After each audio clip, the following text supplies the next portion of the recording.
Hello students, welcome back to this platform, The Quest, Maths for All by Toor sir.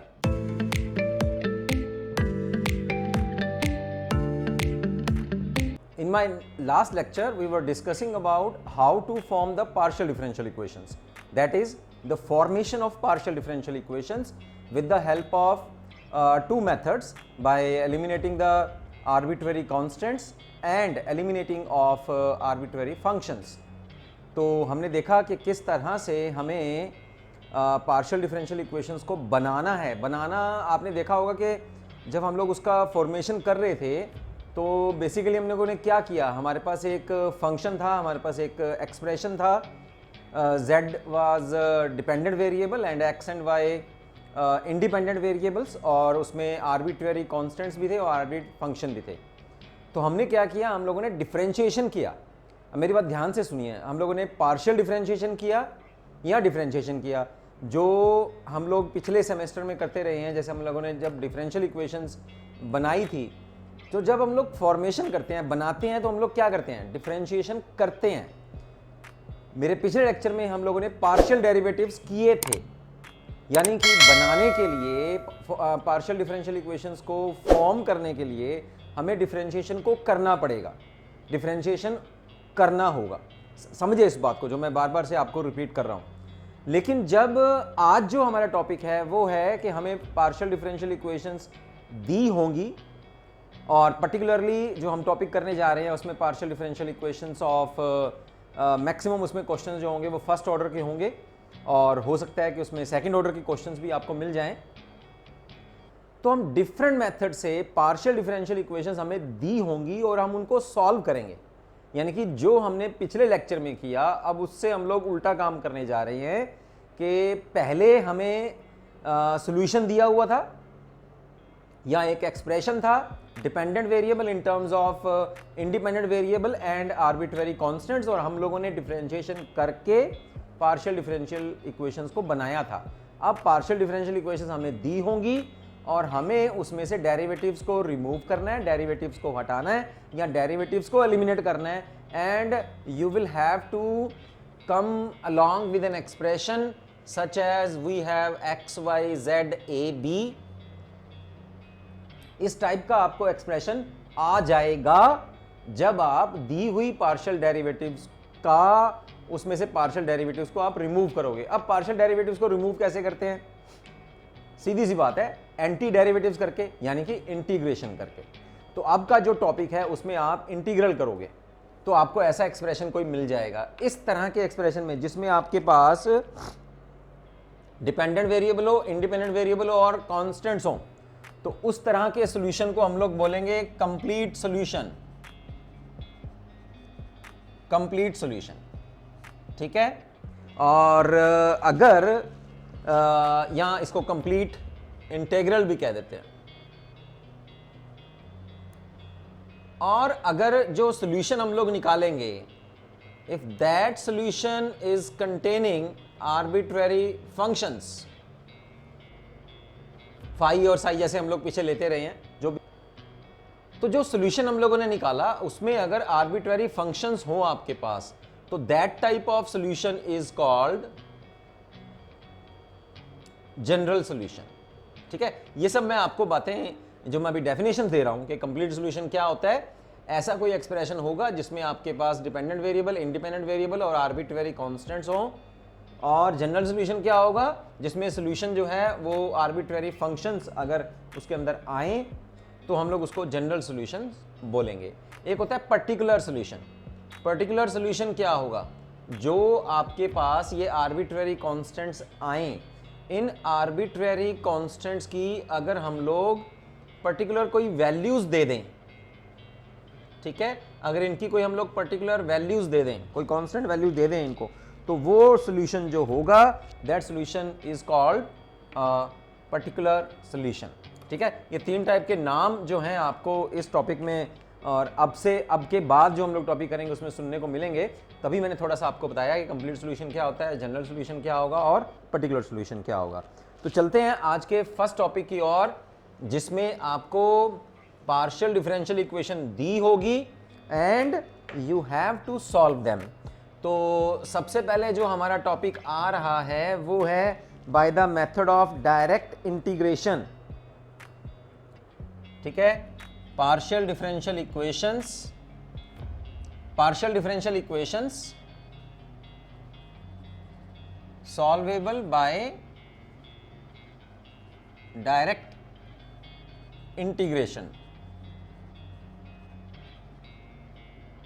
ठीक है, direct integration से हम लोग उसको कैसे सॉल्व कर सकते हैं, ये हमारे पास आज का टॉपिक रहेगा।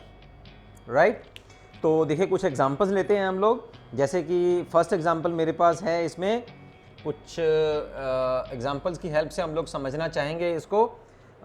सॉल्व दिस, तो सेकंड ऑर्डर की मेरे पास पार्शियल डिफरेंशियल इक्वेशन है, curly square z curly x curly y, this is equal to sine x into sine y। और यहां आपको कुछ पर्टिकुलर वैल्यूज दे रखी हैं उसने। It is given that curly z by curly y is equal to -2 sine of y। ठीक है, when x is equal to 0, when x is equal to 0 and z is equal to 0 when y is an odd multiple of pi by 2, when y is an odd multiple of pi by 2, n belongs to integer। ठीक है, तो जब y एक odd multiple हो पाई by 2 का, तो z की value 0 होगी और करली z बाय करली y इतना होगा जब x की वैल्यू 0 होगी। ये दो पर्टिकुलर कंडीशंस हमें दे दी हैं, हम इनको अप्लाई करेंगे और आर्बिट्रेरी कांस्टेंट्स की वैल्यू निकालेंगे। अब देखो ये जो टॉपिक हम लोग कर रहे हैं, जैसे मैंने इस चैप्टर को शुरू करने से पहले भी आपको बताया था कि इस चैप्टर के लिए जो जो प्री रिक्वायरमेंट्स हैं वो आपको आनी चाहिए। 12th क्लास का डेरिवेटिव, इंटीग्रेशन, फिर हम लोगों ने जो आपके प्रीवियस सेमेस्टर में हम लोगों ने किए थे partial derivatives, ordinary differential equations, ठीक है, होमोजीनियस ऑर्डिनरी डिफरेंशियल इक्वेशंस, वो आपको वो टॉपिक आना चाहिए। ठीक है, वो मैं इस लेक्चर के डिस्क्रिप्शन बॉक्स में उसका लिंक जो है मैं आपको डाल दूंगा ताकि आप उससे थोड़ा गो थ्रू हो जाएं। ठीक है, अब एक बात मैं दोबारा से यहाँ बताना चाहूँगा आपको कि पार्शियल डेरिवेटिव्स में एक बात आपको पता होगी, है ना। जैसे हम लोग 12th क्लास में जब हम लोग डेरिवेटिव करते थे तो जो इंडिपेंडेंट वेरिएबल था उसके रिस्पेक्ट में हम लोग डेरिवेटिव करते थे। ठीक है, जैसे मेरे पास y is equal to fx, तो ये था हमारे पास +2 में, है ना। तो यहाँ x जो है वो इंडिपेंडेंट वेरिएबल है और y जो है वो डिपेंडेंट वेरिएबल है। तो dy बाई dx का मतलब है कि x के रिस्पेक्ट में डेरिवेटिव कर रहे हैं।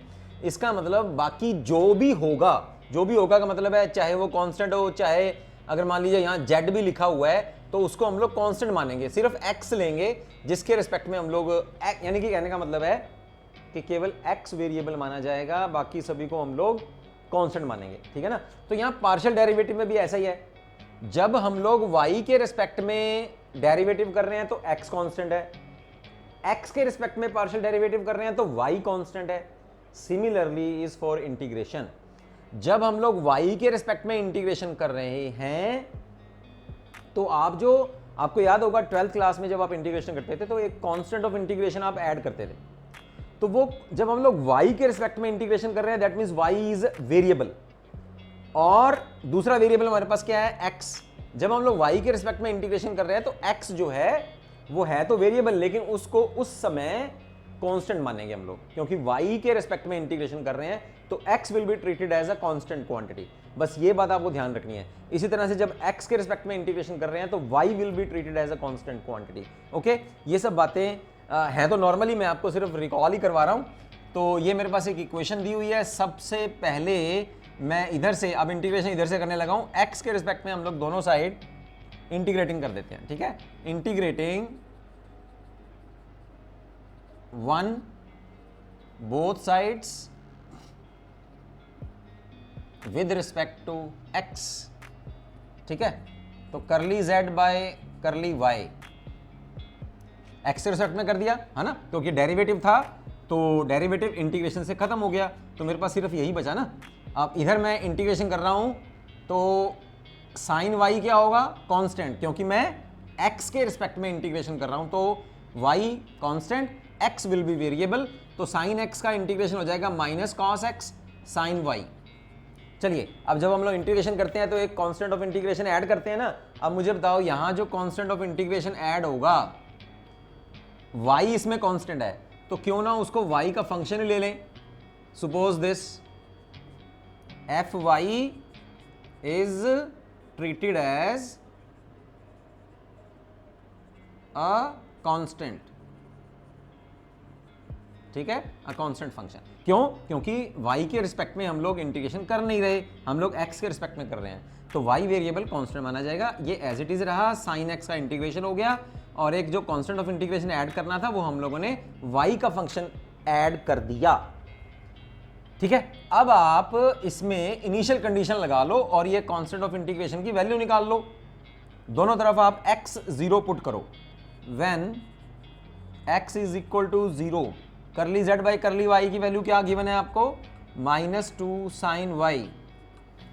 अब x 0 पुट कर रहे हैं तो cos 0 कितना होता है 1, माइनस साइन y इधर लेफ्ट हो जाएगा, अपने पास सिर्फ ये बचेगा, cos x 1 हो गया, माइनस साइन y टर्म रह गई, प्लस एफ वाई, ठीक है। माइनस साइन वाई को आप लेफ्ट में ले आइए तो आपके पास केवल यही टर्म बचेगी, -2y plus sine y minus sine y, and f y is equal to minus of sine y. तो आपके पास जो कांस्टेंट ऑफ इंटीग्रेशन आपने ऐड किया था, यानी कि आपने एक फंक्शन ऑफ y ऐड किया था, वो फंक्शन ऑफ y की जो वैल्यू आई है वो आई है माइनस साइन वाई। इसको अब इसमें भर देते हैं, तो curly z by curly y जो आया वो हमारे पास after integration with respect to x हमारे पास ये चीज बनी, curly z by curly y is equal to minus cos x into sine y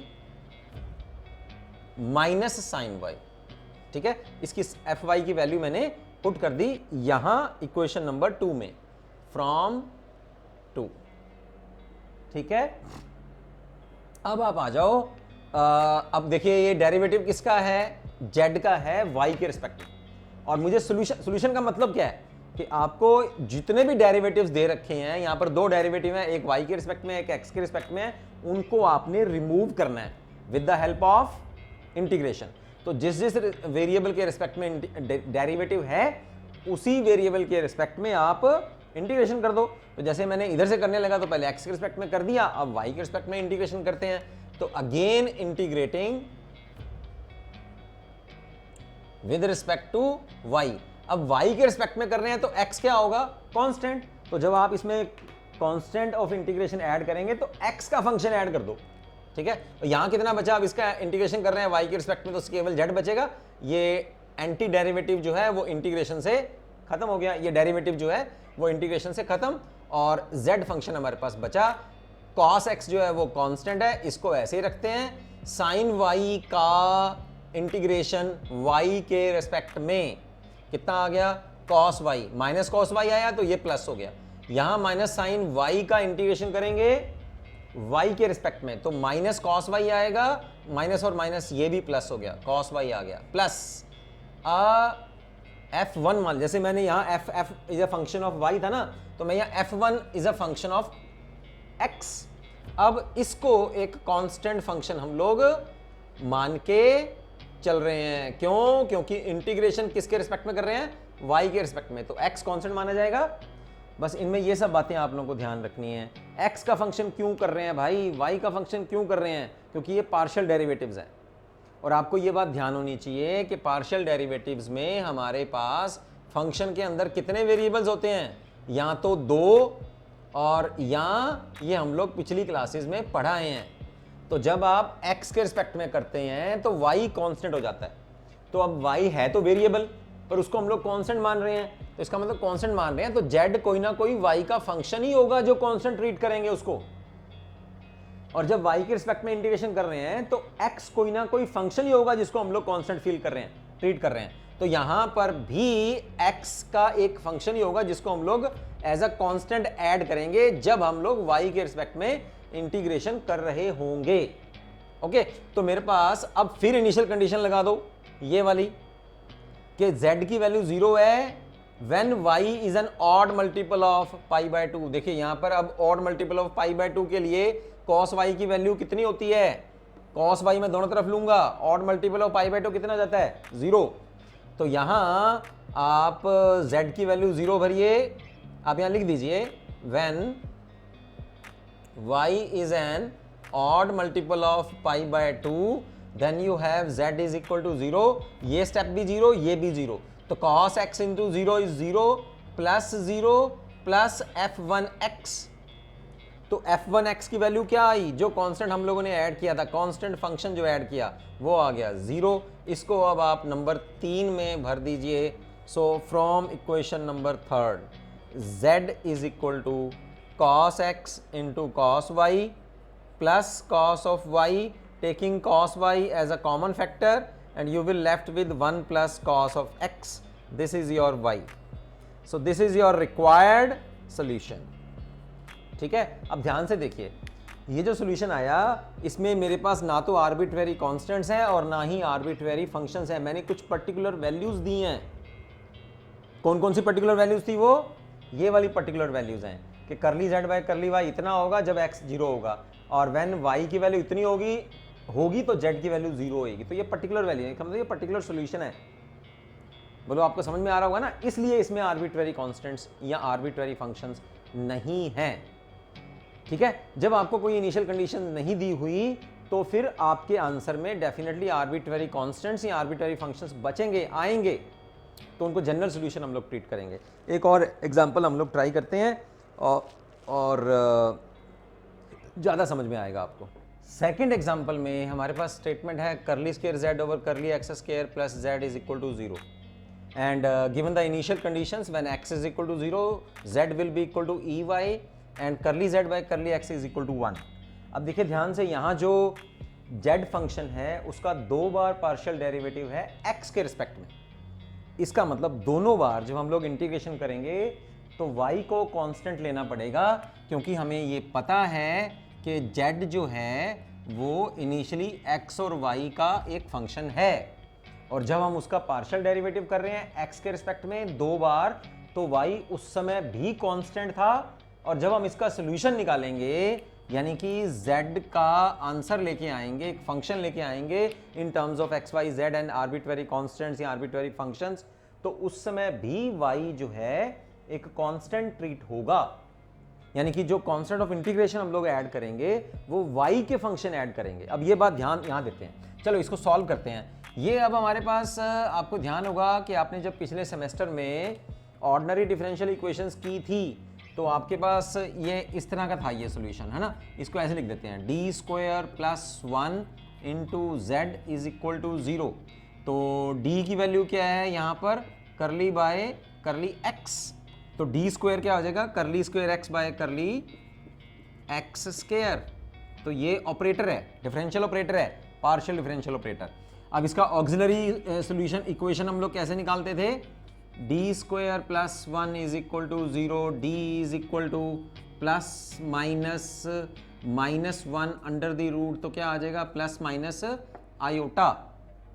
तो अब सॉल्यूशन कैसे देंगे इसका, solution is z is equal to c1, ठीक है, यहां 1 है, ठीक, तो क्या आएगा cos 1 और x, ठीक है, plus c2 sign of x। ये मेरे पास मैंने हेल्प ली है हमारी ऑर्डिनरी डिफरेंशियल इक्वेशंस का, जब हम लोग सॉल्यूशन देते थे जिसमें हमारे पास ये इमेजिनरी रूट्स आते थे, ठीक है। उस समय हमारे पास 3 आपको ध्यान होंगे कि जब हम लोग ऑक्सिलरी इक्वेशन को सॉल्व करते हैं तो हमारे पास 3 टाइप्स के रूट आते हैं। कौन कौन से, एक तो डिफरेंट हो, है ना, और इक्वल ना हो, डिफरेंट एंड नॉट इक्वल।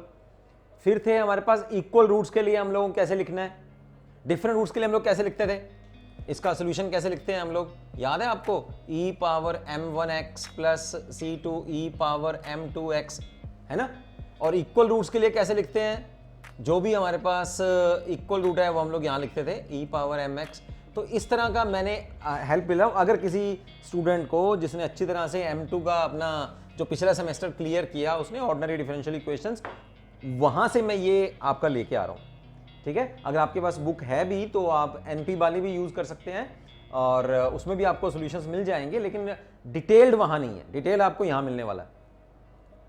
तो यहां जो मैंने अभी मैं आपको बता रहा था कि सोल्यूशन तो हमारे पास आ गया, लेकिन अब इन कांस्टेंट्स का भी तो हम लोगों को कुछ करना है ना। ये कांस्टेंट तो मैंने लगाए हैं, हम लोग अब इंटीग्रेशन किसके रिस्पेक्ट में कर रहे थे जब इसको हम लोगों ने सॉल्व किया, एक्स के रिस्पेक्ट में, ठीक है। ये सोल्यूशन ही निकल रहा है, ये इंटीग्रेशन करके ही आया है, लेकिन हमारे पास क्योंकि मेथड है इसलिए हम लोगों ने डायरेक्ट कर दिया इसको, अदरवाइज आपको 2 बार इंटीग्रेशन करना पड़ता था इसका, और हमारे पास z का एग्जैक्ट वैल्यू भी नहीं है, तो आपने फिर फटाफट से ऑर्डिनरी डिफरेंशियल इक्वेशंस में जो हमारे पास मेथड दिए हुए थे हम लोगों ने उसको यूज किया और सोल्यूशन निकाल लिया। लेकिन अब इस सोल्यूशन में 2 आर्बिट्ररी कांस्टेंट्स हैं, अब वो कांस्टेंट्स किसके फंक्शन हैं ये बात आपको ध्यान रखनी पड़ेगी, क्योंकि आप x के रिस्पेक्ट में इंटीग्रेशन करके ये सोल्यूशन लेके आए हैं, तो ये दोनों जो कांस्टेंट होंगे वो y के फंक्शन होंगे, because y will be treated as a constant quantity when we are making the integration with respect to x। तो मैं इन फंक्शंस को मान लेता हूं f1y cos of x plus f2y sin of x। यहां आप लिख दीजिए उसको, where f1y and f2y be treated as the constants, ठीक है, arbitrary constants as functions of y, functions of y, because x के रिस्पेक्ट में इंटीग्रेशन कर रहे हैं, x वेरिएबल है तो y कांस्टेंट माना जाएगा। तो अब मेरे पास ये आ गया, अब बस इसका हम लोगों ने आंसर निकालना है कि f1y और f2y जो हम लोगों ने माने हैं, यहां हम लोगों ने जो कंसिडर किए हैं, उनकी वास्तव में इन इनिशियल कंडीशंस के हिसाब से क्या वैल्यूज होगी, बस यहां पुट करते ही आंसर आ जाएगा इक्वेशन नंबर 1 में। अब आप दोनों तरफ से इसका सॉल्यूशन निकाल लीजिए। तो when x is equal to 0, तो आपके पास क्या क्या वैल्यू दे रखी है उसने, चलिए एक बार इसका डेरिवेटिव ना कर लें फिर एक बार, है ना, क्योंकि हमारे पास ये भी तो है ना, तो एक बार डेरिवेटिव भी कर लेते हैं। तो इसी का एक बार फ्रॉम 1 करली z बाय करली x निकाल लो, क्या आएगा, ये तो कांस्टेंट है, करली z बाय x कर रहे हैं तो y तो कांस्टेंट माना जाएगा, तो यहां आ जाएगा minus f1y sine of x plus इसको करते हैं plus f2y function of y and cos of x, क्योंकि x के रिस्पेक्ट में कर रहे हैं तो y कांस्टेंट होगा, ठीक है। अब इनिशियल कंडीशन लगाते हैं 1 और 2 पर, ठीक, when x is equal to 0, z की वैल्यू कितनी है, फ्रॉम 1, फ्रॉम 1 से आपको क्या मिलने वाला है, फ्रॉम 1 से यहां से z की वैल्यू पुट कर दीजिए इधर, तो z की वैल्यू मेरे पास है ey, राइट हैंड साइड में x 0 पुट कर रहे हैं तो cos 0 कितना होगा 1, तो यहां कितना बचेगा f1y, और sin 0 कितना होता है 0, तो यहां तो ये तो गेट 0, तो f1y की वैल्यू कितनी आ गई मेरे पास, इसको निकाल के रख लेते हैं। अब when x is equal to 0 from 2, अब 2 से देख लो, curly z by curly x की वैल्यू कितनी है, यहां भरते हैं 1, ये वाली वैल्यू यहां यूज करें, sin 0 0, ठीक है, cos 0 1, तो f2 की वैल्यू कितनी आ गई, f2y की वैल्यू ये आ गई 1, ये दोनों वैल्यूज आप लोग इक्वेशन नंबर 1 में भर दीजिए।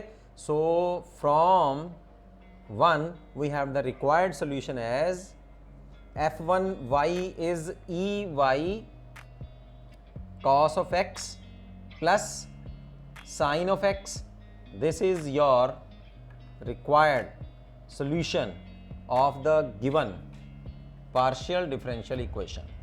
बोलो समझ में आ गया, यहाँ इसमें अब आर्बिट्ररी कॉन्स्टेंट्स हम लोगों ने खत्म कर दिए with the help of these initial conditions, right. So this is your second example. एक एग्जांपल अभी और ट्राई कर लेते हैं जिसमें आपके पास कोई इनिशियल कंडीशंस नहीं है, तो उनको कैसे सॉल्व करना है फिर।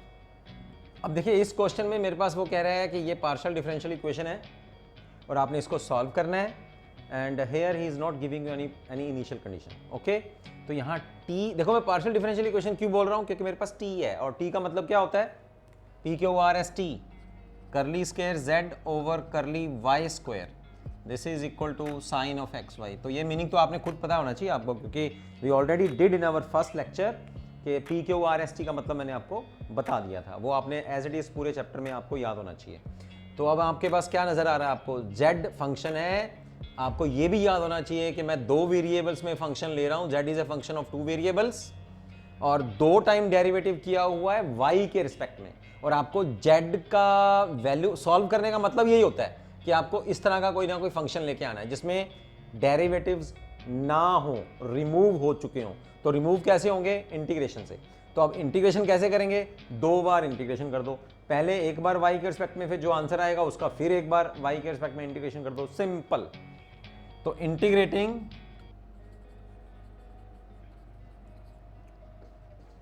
1 both sides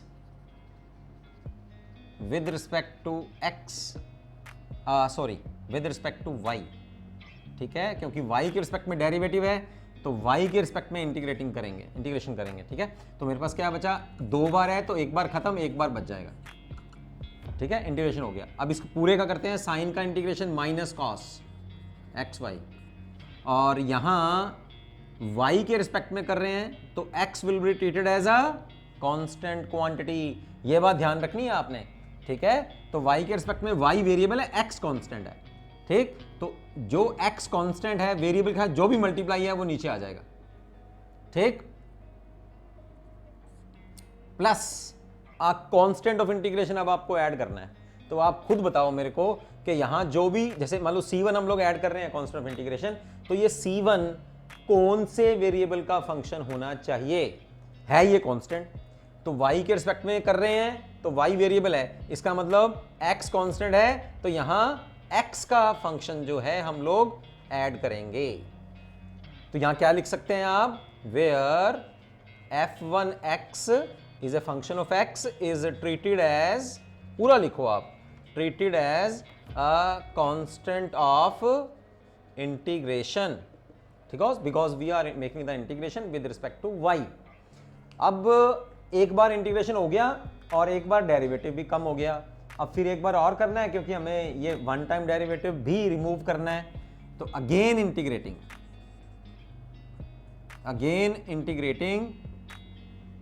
2 with respect to y both sides.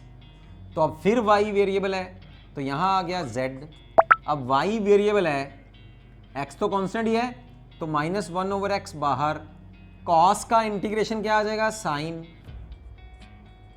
cos का integration sine of x y, right, और डिवाइड किससे होगा? y के रिस्पेक्ट में कर रहे हैं तो x कांस्टेंट है, x से ही फिर दोबारा डिवाइड हो जाएगा, प्लस ये कांस्टेंट फंक्शन है ना, तो ये कांस्टेंट है। जैसे मान लीजिए हम लोग 4 है, कांस्टेंट है, x के रिस्पेक्ट में कर रहे हैं तो क्या आएगा? 4 तो बाहर आ गया और x के रिस्पेक्ट में कर रहे हैं तो x आ जाएगा, यानी कि 4x आ जाएगा। तो यहाँ y के रिस्पेक्ट में कर रहे हैं तो क्या आ गया? f1x तो वैसे का वैसे, और साथ में वेरिएबल मल्टीप्लाई हो जाएगा y, क्योंकि f1x का y के रिस्पेक्ट में इंटीग्रेशन कर रहे हैं। अब प्लस फिर एक कांस्टेंट ऑफ इंटीग्रेशन आपने फिर ऐड करना है, c2। अब फिर ये c2 क्या होना चाहिए? क्योंकि y के रिस्पेक्ट में कर रहे हैं तो again a function of x होना चाहिए। तो लास्ट में हमारे पास आंसर क्या बचा? ये आया minus sine of x y divided by x square plus y into f1x plus f2x। This is your required solution of this partial differential equation। अब इसमें देखिए आपके पास 2 कांस्टेंट ऑफ आर्बिट्ररी फंक्शंस भी आपके पास आ गए हैं और इनकी कोई हमारे पास इनिशियल कंडीशन नहीं थी, इस वजह से हमें आंसर आर्बिट्ररी फंक्शंस में हमें देना पड़ा, ठीक है। आर्बिट्ररी फंक्शंस कह लो हम लोग, बल्कि हम लोग c1 c2 की वैल्यू ही तो भर रहे हैं। अब यहाँ f1x और f2x क्यों आया? क्योंकि हमने 2 बार y के रिस्पेक्ट में किया तो x 2 बार, फिर हम लोगों को 2 बार x का फंक्शन जो है उसमें ऐड करना पड़ा as a constant of integration, ठीक है। So this is the required solution. अब मैंने जो आपको ये जो टॉपिक था PDE solvable by direct integration, एक मेथड और आ रहा है।